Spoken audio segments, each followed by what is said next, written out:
Rancho Del Oro exchange on the 78 freeway. How do you stand on that? That's one of the reasons I'm running. You mentioned that I spent 9.5 years on the Planning Commission, the last 3 as chairman. I'm really proud of what Oceanside has done in the last 10 years and how they've grown. And we have a master plan, and we want to get a balanced community. By that I mean we want to get businesses in here with jobs and significant jobs. Well, all of the territory and land left is in the middle of Oceanside, and we don't have a corridor for it. Rancho Del Oro is the north-south, middle of Oceanside corridor. And once again, the council seems to be on a schedule where they think and they act before they get the study. They cancel the RDO, they cancel the hookup at 78 and 76, and then they ask for a study. And then when the study comes and tells them that it's going to cost us a fortune to change College Boulevard and El Camino Real, then they all call it draconian. The RDO is one of the single most important reasons why I'm running. I think Oceanside needs it. Without it, I don't see the future of Oceanside developing, especially in the middle, including Corazon and everything else. One of the delightful things about the Oceanside City Council, at least for a journalist, is it's so nicely divided and so given to feuds. It seems to be a 3-2 split with Wood, Mackin, and Sanchez on one side, Feller and Chavez on the other side. Where would you be? With whom would you align? And what would you see your role on the council? Neither. One of the things I'm running is I think I can get on the council and work with both sides. There's a difference between a difference of opinion on projects or a difference of opinion on particular subjects and the acrimony that you see in the council. The second most important reason I'm running is because of the acrimony that's with the council. Everything has to be personal. I'm not on either side. I will be on the side of the Oceanside citizens. I'm not running with Feller and Chavez, and obviously I'm not being supported by the other side. I'm probably the only one of the few independent candidates in this particular election. But if you're independent, doesn't that mean you have no friends and can't get anything done? Oh, hardly. There's a lot of friends.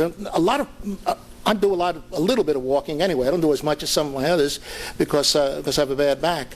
But the people are really upset over the fact that the council is fighting with each other.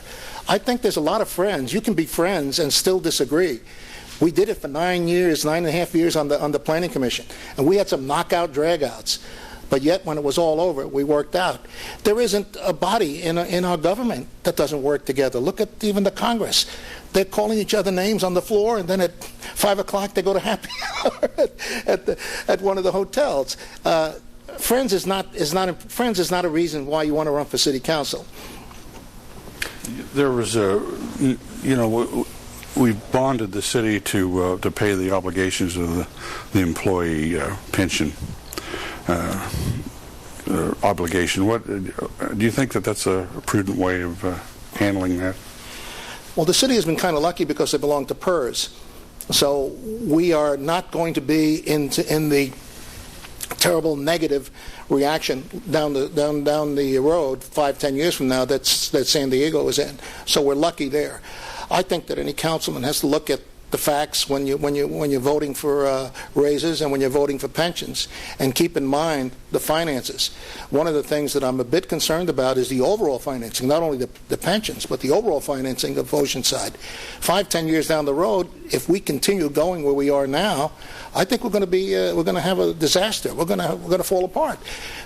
There seems to be almost a rush to judgment to sell all our valuable assets. We're giving away 2 huge blocks downtown that could be developed in the hotels. Carlsbad developed every hotel without a subsidy. So we're developing it into one hotel, and we're giving them $27 million, and it's a bad deal. We want to get rid of the airport, another valuable asset. We're getting rid of that. We sold Marina Towers, a valuable asset. We're step by step doing away with the future of Oceanside. And Tom, I really think that fiscally wise, it certainly is questionable. Recently, the council voted to change 26 acres of the Sterling property from commercial to residential, or industrial to residential. How would you have voted on that? I hope the KCLT viewers know that wasn't a planted question. I worked 9.5 years. I voted against that property being converted from commercial industrial to residential. Every single time it came up, we voted it down. The Planning Commission voted it down this time. What were the The reasons? Economic Development Commission voted it down. The council approved it. What were the reasons? What were the reasons why? Why did you want to keep it industrial? Because everybody talks about a balanced community. Well, if you don't have any commercial industrial, you're not going to have the sales taxes. You keep building homes, and this city has been living on developers' fees, but the tax base, the homeowners only pay about 25% of all of the infrastructure that's necessary to support it. So if you don't have a sales tax and a tax base, you don't have anything. And so you want to get those jobs developed. And as you take the commercial industrial land and convert it to housing, it's terrible. They made a bigger blunder on that. Not only did they convert this commercial industrial land to housing, the area around there, adjacent to it, were all single family. They converted it to condos. I would never have voted for it. If I were in the council, I would have voted no.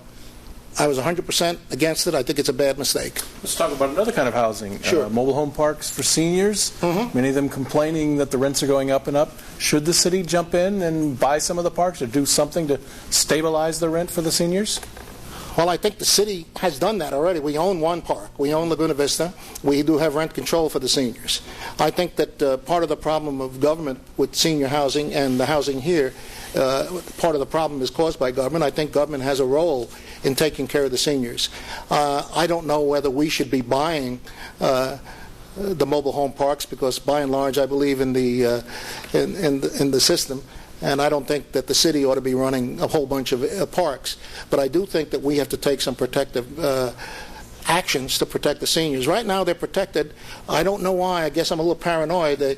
The overlay hasn't come up for election. They say it's going to come up in October. The seniors overlay to keep seniors housing, and I would hope that the council would approve that. I think they're going to approve it. Yes, I think we have to do something more for the seniors than we would have to do, especially in the mobile home parks. Well, we'll run out of time in this segment, so George, we thank you for joining